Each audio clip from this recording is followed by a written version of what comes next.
রাতের অন্ধকারে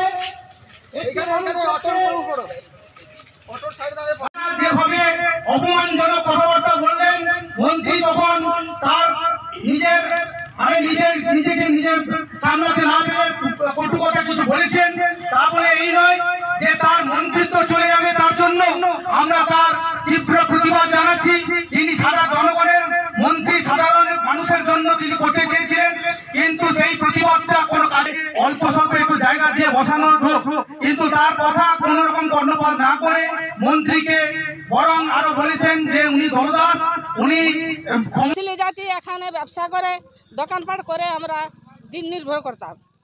আজকে আমরা সব যখন সমুদ্রে জলে যখন উৎসাহ হয়ে গেল, সব দোকানপাট সব ভেসে চলে গেল, তখন আমরা সবাইকে জানিয়েছি, বিডিওকে, পঞ্চায়েতে আর মন্ত্রী সাহেবকে জানিয়েছি। মন্ত্রী সাহেব উনি এসেছিলেন, এসে বলে গেছেন যে আমরা কিছু পাথর ফেলবো, পাথর ফেলার পরে ঠিক আছে তোমরা একটু ওপরে দোকান করো, তারপরে আমরা না হলে তখন পাথর পড়বে তখন তোমরা চলে আসবে নিচে।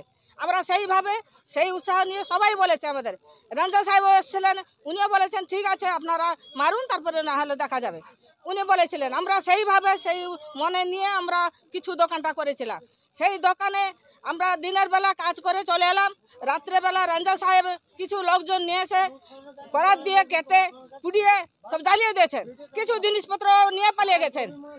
আর এই সব বলে আমরা মন্ত্রী সাহেবকে বলেছিলেন, মন্ত্রী সাহেব আপনি আসুন, এসে দেখে যান। উনি এসেছিলেন, এসে দেখেছিলেন। উনি দেখার পরে উনাকে খুব উৎসাহ ধিক্কার করেছেন। সেই কথা শুনে আমরা আজকে আন্দোলন করছি। আর মন্ত্রী আমরা চাইছি সুষ্ঠুভাবে যেন এখানে বসবাস করি, সুষ্ঠুভাবে যেন আমরা রোজগার করি সেইভাবে। আর মন্ত্রীর পদটা যেন আবার ভালোভাবে ফিরে আসেন। মন্ত্রী এসেছিলেন যেন আমার কাছে উনি আসেন। আপনারা আজকে আন্দোলন করছেন কেন? আমরা আন্দোলন করছি, এখানে দোকানপাট যে বসেছিল রেঞ্জার ম্যাডাম রাতের অন্ধকারে কেটে দিয়েছে কেন?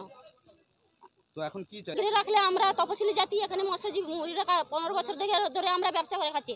আজকে এই কথা বললে আমরা কি করে আমরা সংসার চালাবো? তাহলে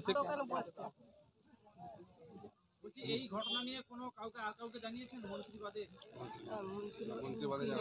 হ্যাঁ, ভিডিওকে জানিয়েছি।